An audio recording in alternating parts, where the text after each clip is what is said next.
Suivante. L'affaire 11.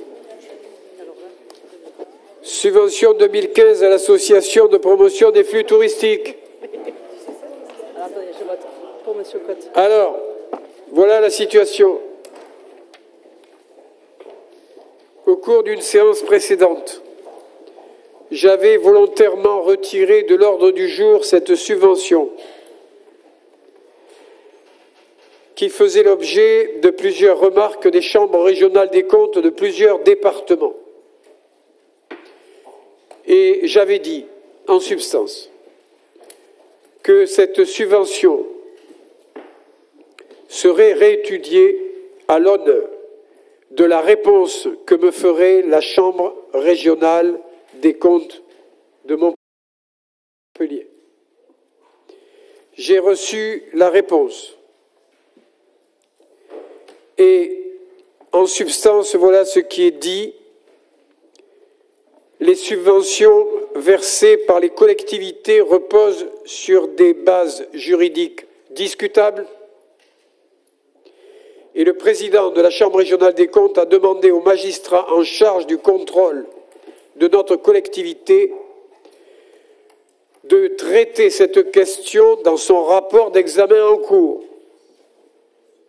Ce qui veut dire, en clair, que je n'ai pas d'interdiction formelle de la part de la Chambre régionale des comptes de verser la subvention. D'autre part, les autres collectivités ayant vu la métropole de Montpellier retirer de l'ordre du jour la subvention à l'association des flux touristiques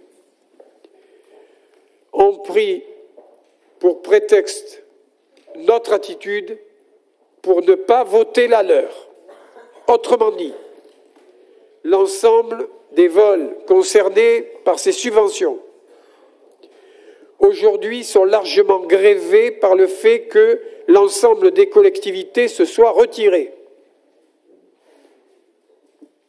Et ce que je sais, comme c'est nous les premiers qui avons soulevé le problème, et que les autres ont pris prétexte de notre attitude pour ne rien verser, c'est qu'au bout du compte, c'est le président de la métropole qui va porter le chapeau surtout pour tout le monde et toutes les autres collectivités. Ça ne me gêne pas de porter les chapeaux. J'en porte déjà quelques-uns.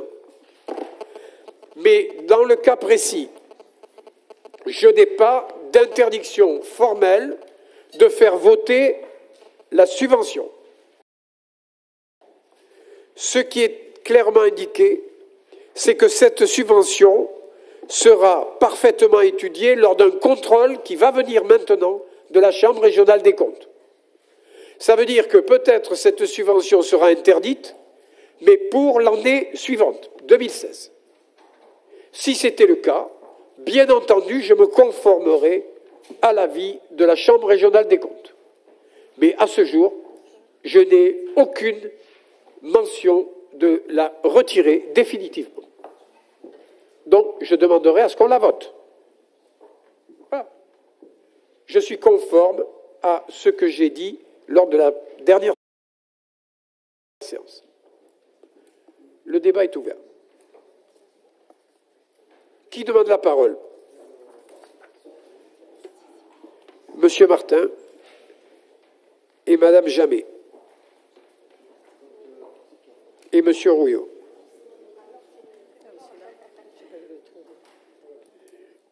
Et Monsieur Cour. Et Monsieur Larue. La liste est OK. Martin Jamet, Rouillot Cour Larue. Monsieur Martin. Merci. Ça fonctionne, j'entends pas. Allez-y, Monsieur Martin. Il fonctionne? Oui, excusez-moi, j'entendais pas fonctionner. Oui, donc, bon, on fait marche arrière donc sur cette question-là par rapport à... Non, on respecte ce qu'on a dit. Non, mais on ne fait pas marche arrière.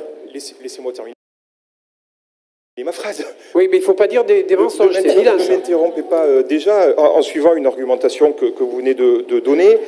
Vous dites qu'il n'y a pas d'interdiction formelle de la part de la Chambre régionale des comptes. Me semble-t-il, la Chambre régionale des comptes n'a pas à donner d'interdiction formelle. Elle peut dire si les choses se passent normalement, légalement ou pas, mais ce n'est pas son rôle à elle de donner une interdiction.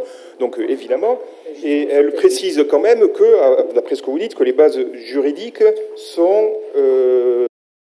comment vous avez dit? Excusez-moi, j'ai pas bien noté.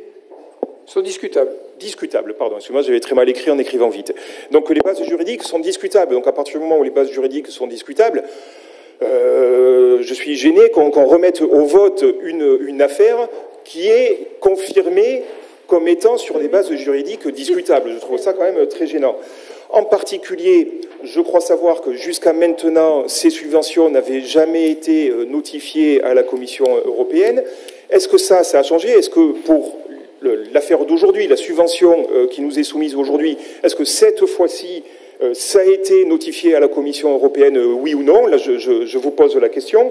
Ensuite, au-delà de cette question légale, parce que ça, j'ai déjà eu l'occasion de le dire, il y a la question de savoir si cette subvention est légale ou pas dans les conditions où elle est versée. Puis après, il y a est-ce que je suis d'accord politiquement, finalement, ou pas? Et là, je trouve un argument dans l'affaire telle qu'elle a été rédigée, telle qu'elle nous est proposée, qui me dérange, voire même ça frôle les billevesées pour être politiquement correct. Si je cite rapidement la phrase qui nous est proposée, ayant connaissance des retombées économiques, ayant connaissance, j'aimerais bien, je vais en donner la petite connaissance que moi j'en ai, mais j'aimerais bien, je demande justement depuis longtemps en avoir connaissance, mais ayant connaissance des retombées économiques, touristiques et sociales, des flux générés, notamment grâce aux opérations de marketing territorial, souhaite poursuivre l'accompagnement avec l'association promotion des flux touristiques. Si les actions marketing de cette association donnaient des résultats, j'en serais fort épaté. Parce qu'il faut quand même aller voir ce que sont les opérations marketing de cette association. Il faut aller voir sur le site de Ryanair, etc., à quoi ça ressemble. Ça ne vaut même pas quelques milliers d'euros. Or, ça coûte, grosso modo, vous me le confirmerez, mais à peu près de ce que je crois savoir, à l'ensemble des collectivités, de l'ordre de 2 millions d'euros. Il y a à peine quelques milliers d'euros de travail marketing là derrière. En plus, 80% des subventions qui sont versées à cette association sont ensuite réorientées, je dirais, vers Ryanair via leur fameuse filiale qui est installée dans un paradis fiscal. Mais 90% va à Ryanair. Si on regarde sur les 3 ou 4 dernières années le trafic, je dirais, de Ryanair, il est en baisse entre 2011 et 2014, de ce que je crois savoir, à peu près entre 16 et 17%.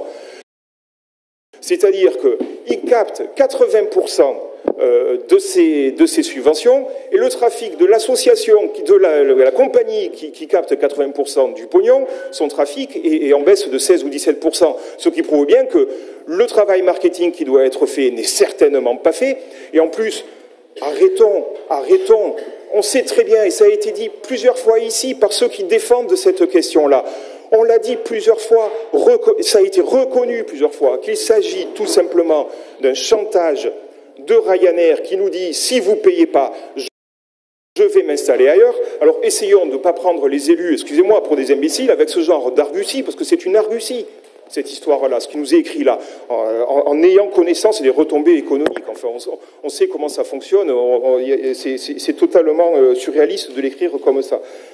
Moi, je refais deux propositions que j'avais déjà faites. Il y en a une, vous l'avez, je pense, parce que vous n'y aviez pas répondu, donc repoussé la dernière fois, qui est d'avoir une commission de contrôle des subventions et de l'argent public qui est versé aux entreprises privées pour qu'on sache justement exactement ce qui en est fait, qu'on ait de véritables remontées là-dessus, parce que je suis désolé, on ne les a pas. Et ensuite... Et ça fait longtemps que je le dis, je l'avais déjà dit à l'époque où Georges Frêche était président. Et je me souviens